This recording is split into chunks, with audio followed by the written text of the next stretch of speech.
Hello and welcome to Surveyor Says, the podcast from the National Society of Professional Surveyors. Today's episode of Future Focus continues the series with a discussion with officers of our organization. NSPS Executive Director Curt Sumner's guest today is Mark Sargent, the incoming president. Curt recently talked with Mark about his long history of being involved with his state's association that has transferred into his commitment with NSPS. They reflect on Mark's time as New Hampshire's NSPS governor, his time as the secretary, then chair of our Board of Governors, and the transition to the Board of Directors with the implementation of the 100% membership program. Their discussion also covers licensing and other hot topics for the organization. So, without further delay, here's our next episode of Future Focus, right here on Surveyor Says.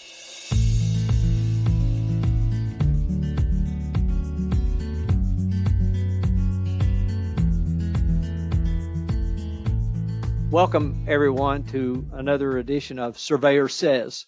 For those of you who have listened to our podcast before, you know that NSPS is making an effort to provide more information, more access, more interaction, if you will, with members and anybody else who wants to know about surveying and about what NSPS is. Lisa Van Horn, our current president, joined me a week or so ago, and we had a nice conversation, and we thought it'd be good for our members and anybody else to get to know our leadership, because those of you who know what NSPS is and understands how we work, when one gets elected as vice president in NSPS, there's an automatic ascension through the chairs of vice president, president-elect, and president, and then, of course, past president. So we have a guarantee of 4 years of service from that particular person. I think it helps us as an organization to be able to provide the service that we need to and represent the profession the way we want to by having that structure set up that way. And part of that structure right now is our current president-elect, Mark Sargent. Welcome, Mark. Glad you could join me today. Well, thanks, Curt. It's great to be here. Mark is from New Hampshire, and you're going to, as you listen to us talk, you're going to figure out I'm not from New Hampshire, but Mark is from New Hampshire. So we got the East Coast covered here in accents, Mark. So I guess we're good to go. But I thought it'd be interesting starting out. Maybe, I don't know if you want to say anything to begin with. Maybe you could start out and just talk about your background a little bit. I know you've been involved in your state society for a really long time, and you're a business owner and obviously a licensed surveyor. So maybe you could just tell our audience a little bit more about you. Sure. Well, I actually joined our state organization, that's the New Hampshire Land Surveyors Association, as a student member back in 1981, and have been fairly active ever since. I did serve as the president of NHLSA back in 2004, and the structure for NHLSA is similar to NSPS in that you get elected as vice president, and you become president-elect, president, and then past president. So it's also a 4-year commitment. After I finished my commitment as past president, I kind of took a year off from the executive board, and the position of the NSPS director for New Hampshire came up.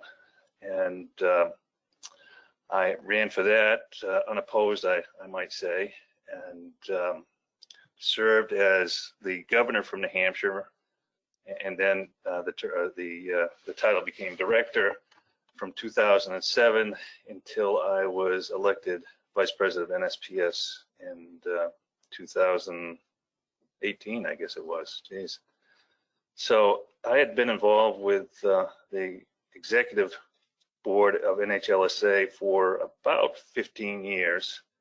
I still attend all their meetings, but with my NSPS duties, unfortunately, I can't attend all their executive committee meetings, but like to stay active, and I'm still on their email list, so I find out what's going on the whole time. So. Yeah, one of the things that I think is interesting about our organization, and I think I don't know if it's rare overall, but it's somewhat rare as relates to state serving organizations, and that is the longevity of our overall leadership. And by that, I'm talking more about what we now call our board of directors. You know, as you said before, we had a board of governors at one time, and then we had a smaller board of directors. But with the joint membership program with the states, we transposed that into those governors became directors of the organization. And one of the things that's always, I thought, has been a positive for us in a lot of ways is that people tend to come and stay for a while. They don't come and serve a year or two and go away and somebody else comes along. And I think that's pretty true across the board. If you just think of all the directors we have, we don't see a lot of transition. No, I agree. And I guess some could say, well, maybe that's not a good thing because you get the same people. But the good part is because of the structure and the fact that we're a national organization, it is helpful to have people who have been around for a while. Sure. And in a lot of the states, they do have term limits for their directors, but it's the same with on the national level as it is with all the state organizations. Just getting people to be involved is always hard. It's hard for them to make the commitment, and if you have a young family or if you have a thriving business, you feel like you can't take that time away. But I always tell everybody that I run into that the commitment, although it is a commitment, it's not as big as it seems. And, it goes by so fast. I can't believe that, I'm going to be president here in another month. And then a year from that, 2 years from that, I'm going to be done. And I'm not quite sure what I'm going to do. But I've also told people, becoming involved with NSPS is like one of the best things I've ever done. And it's probably one of the best kept secrets. And I think that's what happens with these guys that are a long term. They love coming, they love being involved. And so they don't tell anybody else about it. That's probably true. so they can keep the position. But it is, we have a great bunch of individuals involved. And you're right, Curt, the longevity of these individuals certainly adds a lot to what we do, and the consistency with our message, and then these committees actually getting things done. Right. Yeah. You were talking about people want to continue doing it. I guess you could look at it. The state society says, well, we're going to need an NSPS director, and I know you've been doing it for a while, or are you tired? And the director will always say, well, yeah, but I'm willing to do it a little while longer. And so we keep having those guys, but it is, I agree with you. It really helps us in a lot of ways, people understanding the organization and what our issues are and how we deal with them, but also just having that synergy among the group. So you can have those conversations and people feel comfortable being part of the discussion. So often you go to meetings and 2 or 3 people do all the talking. Right. But I think our group, is pretty good where people will say what they think. Yeah, I mean, you're true. And we do get a handful of new directors every year or every other year. I think we've got 3 or 4 coming in at the spring meeting here. And, I recall back when I first became the governor from New Hampshire, going to my first meeting and not knowing anybody there, with the exception of I knew Bob Dawn, who was the Area 1 director. New Hampshire is part of Area 1. And, Bob introduced me around, and by the end of the meeting, I was friends with just about everybody there. So it's a great group and a very welcoming group. And, I'm really proud to have served with some really, really great surveyors and individuals. That is so true. And, speaking of the surveying in general, one of the things that is always of interest to anybody in the profession, in particular people who are part of organizations, whether it's your local chapter or the state society or NSPS, with everything that's going on in the world now and technology being what it is, and in your lifetime and mine, we've seen dramatic changes in how we do things and what we used to do them. And so we continually have this thought pattern, okay, what's the future going to be?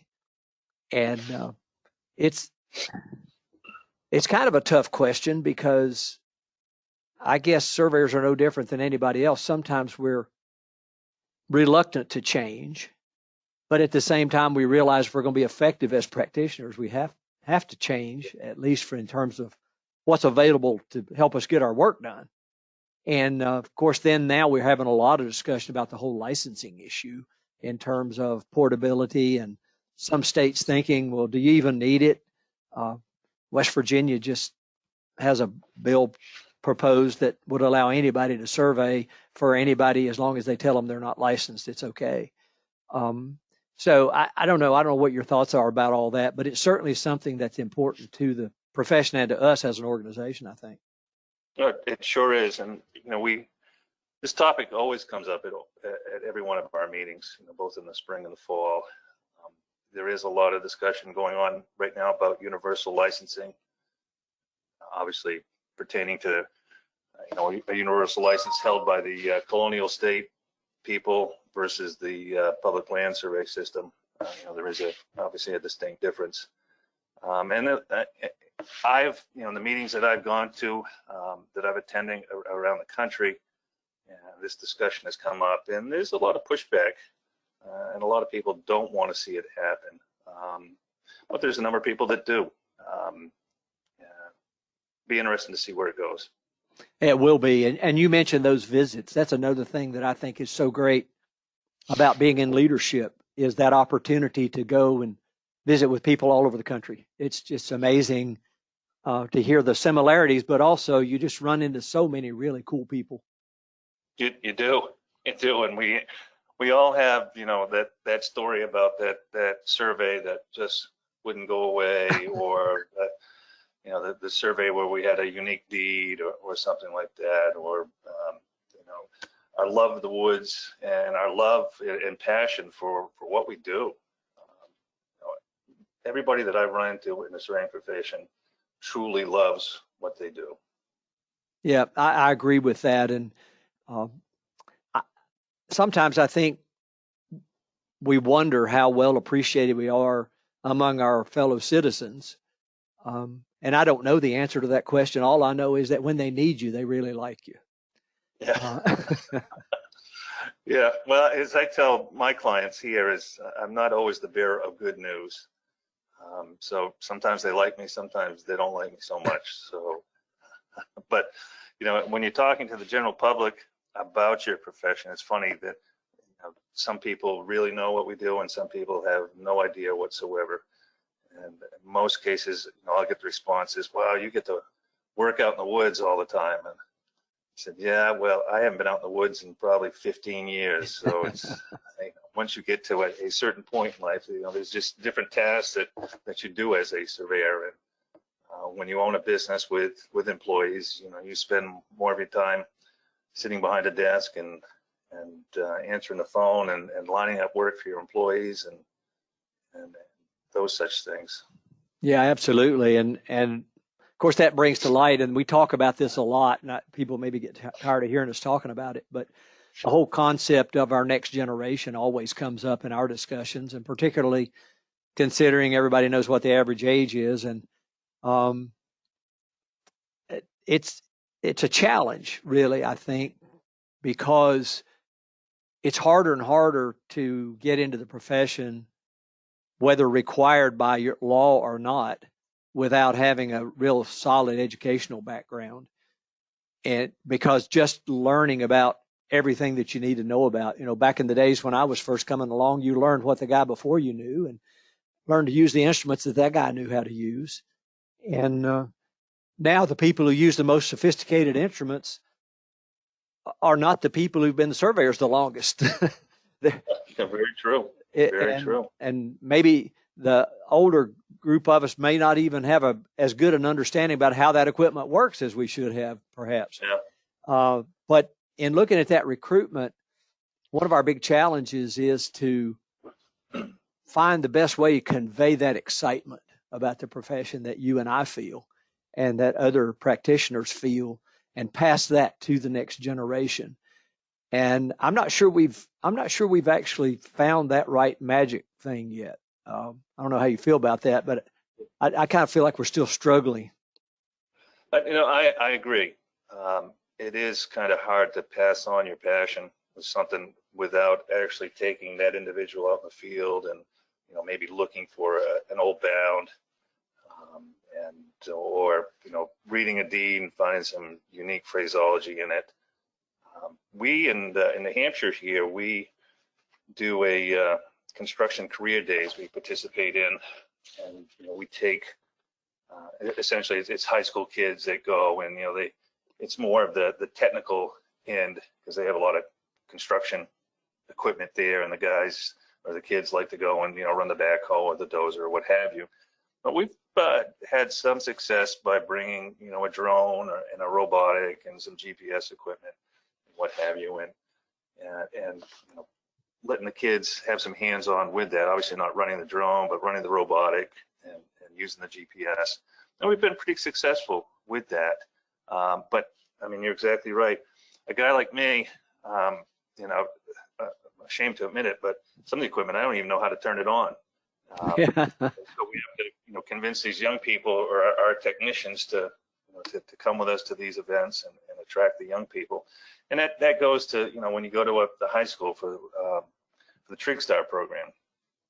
I know if you can get the younger people involved, I think the high school kids are more apt to listen to and pay more attention to a younger person versus a guy like myself with gray hair. Yeah, I think you're right. And I just made a note to myself about surveyor participation in outreach and how sometimes that's a challenge. And it is kind of tough to, take away from your time and what have you.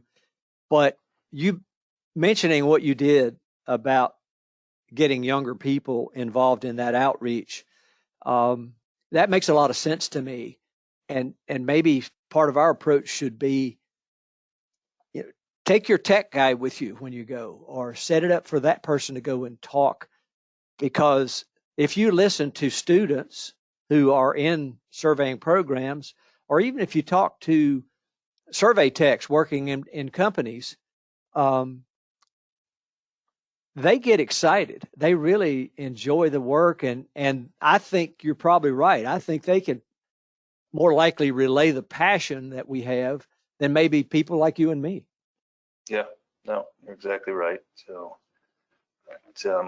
I'm really pleased with our young surveyors group here. Again, we're speaking about getting the young people involved, and nationally, the young surveyors group is doing very well.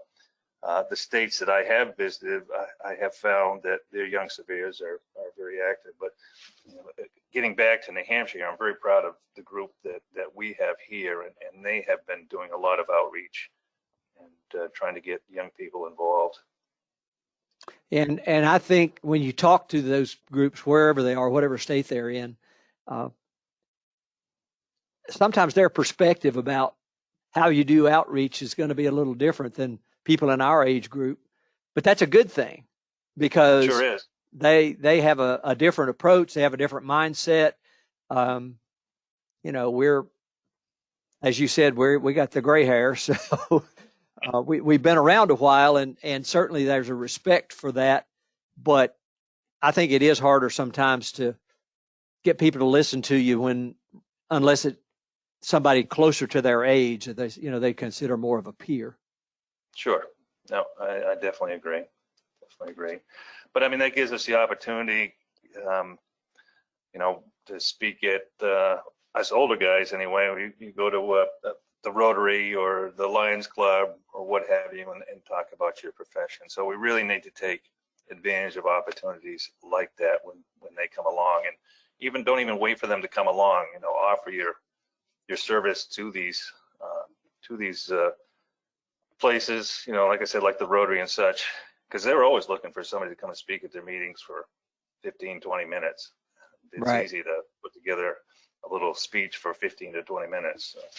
Yeah, I think for me, one of the most interesting, perhaps rewarding things that I've done was to actually sit on a local planning commission in the jurisdiction where I was living at the time, and being able to be part of that discussion on issues that in some cases I would know more about that than anybody in the audience, of course, but still just having that interaction with the public as a surveyor was a great benefit to me, because not only did you get to have a better relationship with the people in our town government, but with the citizens and, you know, people who are doing projects, whatever the case may be.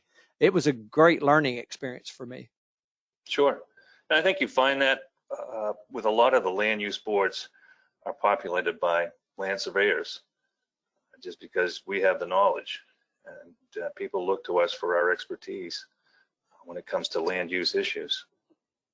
And you know, and it's our spirit of volunteering too. I have found that if you ask a fellow land surveyor to do something, to be on a committee or to serve in office, 9 times out of 10 they're going to take up the challenge. Yeah, and I don't know the answer to this question nationwide. I probably should do more research on this. I'm not really sure where we stand percentage-wise of the licensees per state who actually participate in their state society. I don't know that number. We should do some research on that. Yeah, we should.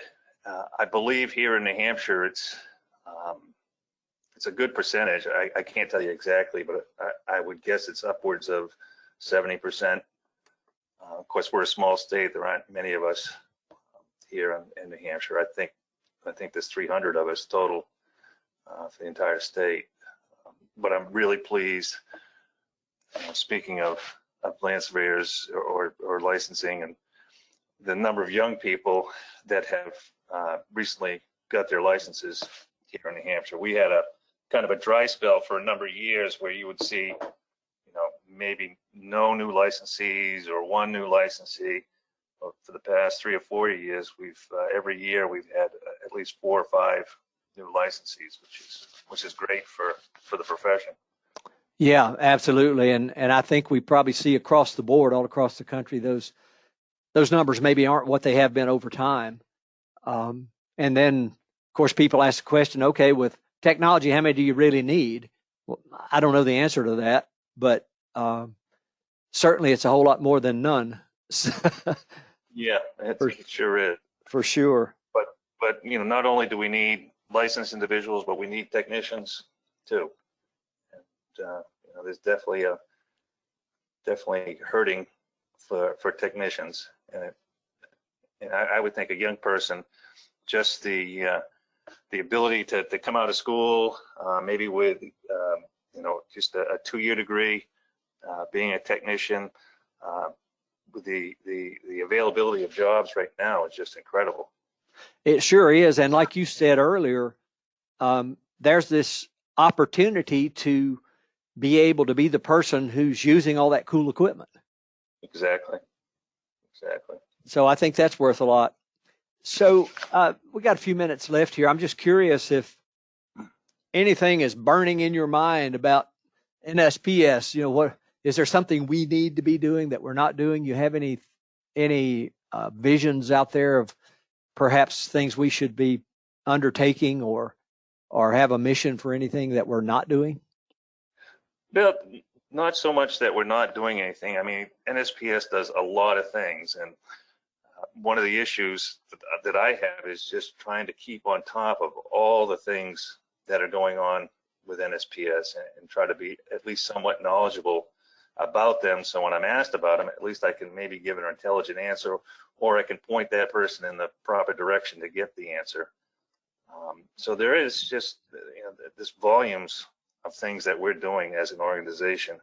And I'm really surprised or pleased when I keep going back to the opportunity to visit these state organizations, and I'm always afforded the opportunity to speak before their membership, and I go over, you know, a whole laundry list of these things that we're doing, and always a couple people come up to me after I've spoken and said, geez, I never realized how much NSPS is doing for us. So that's a great feeling. But some of the things that I want to concentrate while I'm present here is, you know, I'm really concerned about the impact that 2022 datum change is going to have on our members and our members' businesses. It's just, the impact's going to be dramatic, and we just need to make our members more aware of that situation. And I want to continue our push for workforce development. It's something that we just a number of years ago dropped the ball on when none of us had gray hair and we weren't worrying about somebody coming behind us. And now that we're in the I don't want to say the twilight of our days, but we're getting close to thinking about retirement, and if there's nobody to take our places, where's the profession going to go?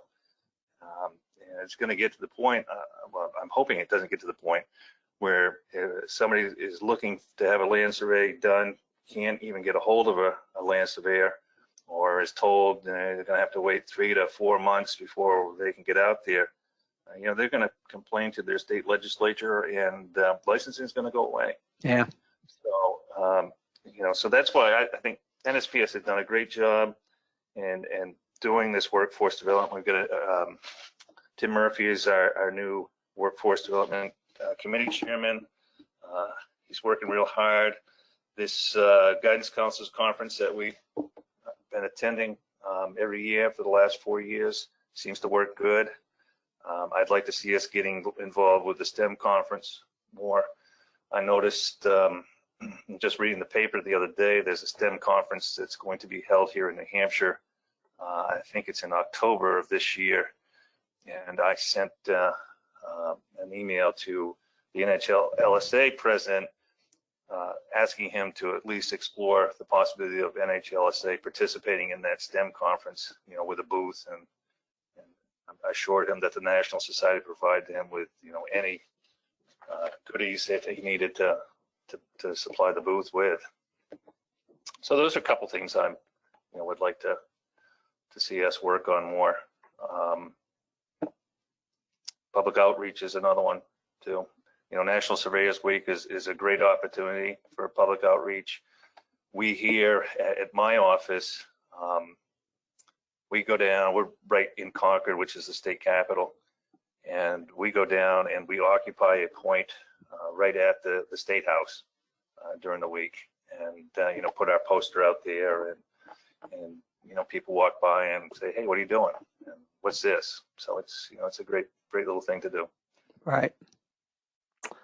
Well, I know we keep these things kind of in the half-hour range, so we're getting pretty close to that.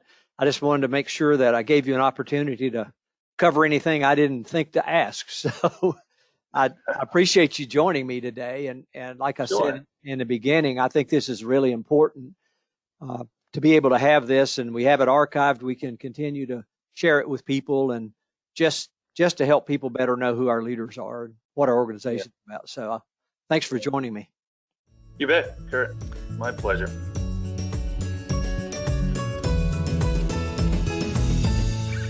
You've been listening to Future Focus here on Surveyor Says, the NSPS podcast. Our guest today has been Mark Sargent, the incoming NSPS President. Upcoming Surveyor Says episodes will feature informational talks about the proposed changes in our datums from NGS, including the change from the U.S. foot to the foot. We will also have more point of order talks as we get closer to our NSPS Lobby Day in April, and more spotlights on educational programs that will further our surveying profession. So remember to subscribe to the podcast on iTunes, Apple Podcasts, Google Play, iHeartRadio, and Spotify, as well as our podcast host, Podbean. And also watch our website, nsps.us.com, for information on future episodes. And remember, it's a great day to be a surveyor.